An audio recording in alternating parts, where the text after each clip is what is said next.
Lalaki ah. Ayan. Ayan po. Kikita nyo naman yung kung paano po yung proseso ng tayom. Ayan. Ayan po. Mula po rin sa ilalim. Ayan po.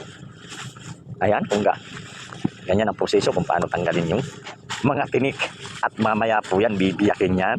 At aalisin yung laman para makakain kami. At may baon po kaming kanin. Kaya yun, sasamantala. At ayan siya. Kaya po ginaganyan yan siya. Ayan. Kasi para po matanggal yung kanyang mga tinik. Dahil pag yan po ay nadali ka, ay mapapaihi ka sa sakit. Dahil may pamandag din po ito. At ito na nga po, ayan ang itsura po ng tayom. Bago po kami mag-umpisang kumain, ipakikita ko po sa inyo kung paano po ang proseso ng pagkuha nito sa ilalim ng dagat. Itong tayom na hawak ko po. Ito na po, nag-umpisa na po pumisid yung pinsan ko. Mababaw lang talaga po ito, kaya lang madali lang para sa kanya.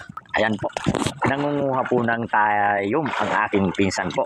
At kami po ay may baong kanin.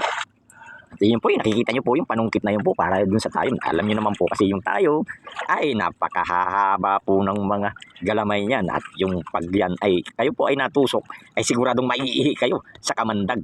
Pero take note po, alam nyo po ba na ang tinik ng tayong pag yan ay tumusok sa ating paa, mayroon pong solusyon yan kung paano po natin masumpa yung kanyang kamandag. Nakakatawa man pong isipin o tignan, ay yan po ay totoo po na sinasabi nilang ihi lang po ang katapat. Ihi po natin o ihi man na ibang ng tao, yan po ang magiging antidote po doon sa tinik po. Nakikita niyo po yun, no? Sumisisid, hindi man kadali pero mababaw lang po ito, mga isa o sobrang di pa po ang lalim niyan. Kumbaga, kaya naman po ng sisirin yan. O siya, salamat po sa inyong panonood. Kung sumisid kaya lang ito.